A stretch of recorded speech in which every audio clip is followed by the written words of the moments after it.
T컨설팅 최명석입니다. 오늘은 당신의 단점은 무엇입니까? 라는 면접관의 질문에 대한 지혜로운 답변의 유형에 대해 알아보도록 하겠습니다. 굉장히 민망한 상황이 될 수도 있죠. 왜냐하면 일반 사람들이 상대방에게 내 장점을 말하는 것마저도 민망하거나 부끄러울 수 있는데, 어떻게 보면 지금 이 면접의 현장은 하나의 전쟁터라고 할 수 있잖아요. 어떻게 보면 면접관의 현재 상황에서 나의 적이 되는 거고, 이 적에게 내 치부를 드러내는 게 굉장히 유쾌하지는 않는 상황입니다. 하지만 이런 질문이 들어왔을 때 우리가 생각해야 될 것은 바로 면접관이 왜 이러한 질문을 했을까? 라는 것에 대한 면접의 의도를 분석하는 게 중요하겠죠. 오늘 다양한 사례를 통해서 이러한 질문이 들어왔을 때는 어떻게 대답을 해야 되는지 간단하게 알아보도록 하겠습니다. 많은 분들을 코칭함에 있어서 가장 공통적으로 저지르는 실수가 있습니다. 예를 들어 이런 거예요. 당신의 단점은 무엇입니까? 라고 질문이 들어왔는데, 네, 제 단점은 생각이 많다라는 겁니다. 생각이 많기 때문에 가끔씩은 어떠한 일이 주어졌을 때 이것을 이렇게 할까 저렇게 할까 고민하다가 시간을 허비하는 경우가 많이 있습니다. 하지만 이것은 다른 측면으로 보면 제 장점이 될 수도 있다고 생각합니다. 왜냐하면 이것은 다시 말하면 신중한 성격이라고 표현할 수 있기 때문입니다. 신중한 성격이기 때문에 어떠한 지시가 들어왔을 때 그것을 단편적으로 판단하지 않고 이러저러한 측면에서 모두 고려를 한 뒤에 명확하고 효과적인 업무 수행을 할 수 있다고 생각합니다. 하나의 예시입니다. 굉장히 제가 이렇게 떨지도 않고 말을 더듬지도 않고 제대로 이야기했기 때문에 좋은 답변이지 않냐라고 생각을 하시는 경우도 있을 텐데요. 이거는 사실 이 면접관의 의도를 분석해 본다면 최악 중에 최악의 답이 될 수 있습니다. 왜냐하면 면접관이 일단은 단점을 물어봤잖아요. 근데 이 사람은 뭐예요? 마치 단점을 가장한 자신의 장점에 대해 이야기를 한 거예요. 이렇게 대답한 지원자는 면접관의 심기를 거스르게 됩니다. 왜냐하면 면접관이 당신의 단점은 무엇입니까? 라고 질문을 했을 때 뭔가 듣고자 하는 답변의 방향성이 있었을 거란 말이에요. 근데 그러한 것은 전혀 상관하지 않고 오직 자신의 이 좋은 점을 어필하려고 욕심을 부리다 보니까 마치 단점을 가장한 장점을 어필하지 않았냐. 그래서 가끔씩 직접적으로 말을 하는 면접관은 이렇게 대답할 수도 있어요.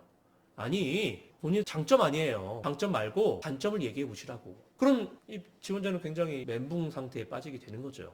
자기가 잘못 답변을 했음에도 불구하고. 그렇다면 면접관이 당신의 단점은 무엇입니까? 라고 질문했을 때 이 질문에 대한 답변을 구성하는 데 있어서 어떤 유의사항이 있을까요? 첫 번째, 이미 해결이 돼버렸거나 극복해버린 것은 더 이상 단점이라고 할 수 없습니다. 아까 예시를 드린 내용이 바로 그러한 것인데요. 면접관이 지원자에게 당신의 단점은 무엇입니까? 라고 물어본 이유가 있을 거 아니에요? 그렇다는 것은 기본적으로 지원자가 자신의 현 상황에 대한 문제인식을 제대로 하고 있고 그러한 문제를 해결하기 위한 노력을 할 수 있는 사람인가를 판단하고자 하는 것이죠. 근데 이러한 의도는 전혀 개의치 않고 최대한 내 단점을 마치 장점인 것처럼 덮어내서 대답을 해버리면 면접관을 그냥 기분 상하게 만들거나 빡치게 만드는 거예요. 그러니까 이 사람은 그 다음에 어떠한 질문에 대한 어떠한 답을 하더라도 면접관에게 절대로 좋은 점수를 받을 수가 없습니다. 면접관이 만들어 놓은 질문의 틀을 깨버리거나 벗어나려고 해서는 안 돼요. 자, 그리고 면접관이 지원자에게 당신의 단점은 무엇입니까? 라고 질문했을 때 면접을 보는 지원자가 유의해야 하는 두 번째 이야기입니다. 면접관이 이러한 질문을 하는 이유는 바로 지원자가 자신의 현 상황에 대한 문제인식을 제대로 하고 있는가에 더해서 그것을 해결하고자 하는 의지, 그리고 실행력, 문제를 해결하고자 하는 문제 해결 능력이 있는가를 평가하기 위함입니다. 왜 이러한 것을 평가할까요? 첫 번째는 그 사람 스스로의 잠재 능력이죠. 더 발전할 수 있는가? 더 강한 역량을 발휘할 수 있는가?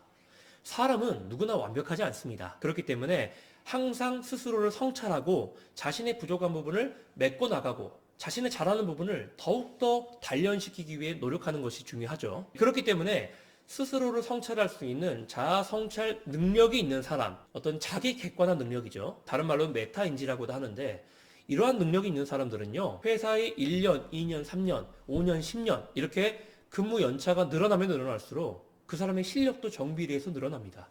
그러니까 어제와 다른 오늘, 오늘과 다른 내일을 살아가는 사람이에요. 우리 회사는 계속해서 성장해 나가고 있고 더욱더 커져가고 있는데 직원은 10년 전이나 지금이나 똑같은 능력과 의식 수준을 갖고 있다? 좋지 않죠. 그리고 정규직으로 뽑았기 때문에 쉽게 자를 수도 없습니다.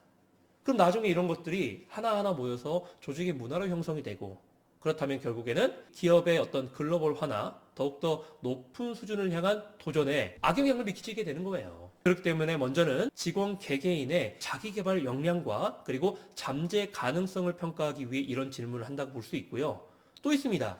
이 사람이 조직 내에서 잘 적응하고 대인관계가 원활하게 지낼 수 있느냐라고 판단을 하는 데는 여러 가지 방법이 있는데요. 물론 실제로 업무를 수행하는 모습을 보거나 다른 팀원들과 잘 상호작용하는 모습을 보고도 그 사람의 능력을 평가할 수 있지만, 그것은 이미 채용이 된 뒤의 일이잖아요. 면접의 현장에서 그러한 역량을 판단하는데도 바로 이 자아 성찰 능력이 중요합니다. 사람이 자신의 단점을 인지할 수 있는 능력, 그러면 내 단점을 인지할 수 있으면 상대방의 장단점도 인지를 충분히 할 수 있다는 거예요. 그렇기 때문에 내 스스로의 단점을 인지하고 그것을 보완해 나갈 수 있는 사람이라면 내가 속한 팀 내에서 팀원 각각 또는 동료 및 선후배들의 장점과 단점을 명확하게 파악을 하고 그러한 부분을 메꾸고 함께 협력해 나가는데 정말 큰 도움이 된다는 거죠. 그렇기 때문에 스스로를 잘 판단하고 성찰하고 그거를 보완하고 해결할 수 있는 능력의 사람들은 조직 생활에 능한 겁니다. 근데 이러한 것들에 대한 답을 제대로 하지 않고 면접관의 의도를 제대로 파악하지 않고 그냥 자신의 단점을 감추고 장점으로 포장하는 데만 급급한 사람들은요, 저는 적응력이 뛰어납니다, 대인관계 능력이 좋습니다, 아무리 주장해도 그 말 절대로 면접관이 믿지 않습니다. 자, 그리고 면접관이 지원자에게 당신의 단점이 무엇입니까? 라고 질문을 했을 때의 유의사항 마지막 단계입니다. 절대로 면접관에게 자신의 치명적인 단점을 어필해서는 안 됩니다. 아까도 반복적으로 말씀드렸지만 단점 질문에 대한 핵심은요, 자기 자신의 단점을 명확하게 인지하고 있고 그것을 극복하기 위해 효과적인 노력을 해 나가고 있는지에 대한 것입니다. 그러니까 자신의 단점에 대한 진실성이나 심각성, 드라마틱한 그런 단점, 그런 건 중요하지 않아요. 근데 평상시에는 친구들이나 가족이나 뭐 남친이나 여친한테 가벼운 거짓말 충분히 할 수 있잖아요. 나 오늘 변한 게 없냐? 아, 이러이러한 것이 변한 것 같다. 너무너무 예쁘다. 세상에서 가장 예쁘다. 충분히 하면서 이렇게 면접의 현장만 오면 마치 막 이 절개 높은 선비의 신이 접신을 하는 것 같아요. 그래서 저는 오늘 당신에게 모든 것을 어필하겠습니다. 아무도 모르는 내 마음 깊은 속에서부터의 치부를 여러분들 위해 드러내겠습니다. 갑자기 이러시는 분들이 있어요. 그러면 안 돼요. 큰일 납니다. 절대로 치명적인 단점에 어필하지 마시고 내가 이러한 단점을 충분히 인지하고 있고 이러한 것들은 이렇게 보완해 나감으로써 스스로를 계속해서 보완하고 발전시켜 나가고 있다 라는 것을 어필할 수 있다면 그걸로 충분한 겁니다. 무슨 말씀인지 아시겠죠? 면접은 여러 가지가 중요하겠지만 면접관의 의도와 목적을 살펴서 그 질문을 이해하는 것이 가장 중요합니다. 여러분들이 면접을 준비하는 데 있어서 너무 헤매지 않고 또 너무 불안해하지 않고 여러분들이 가지고 있는 역량과 잠재력을 충분히 어필하면서 좋은 결과가 나왔으면 좋겠습니다. 감사합니다.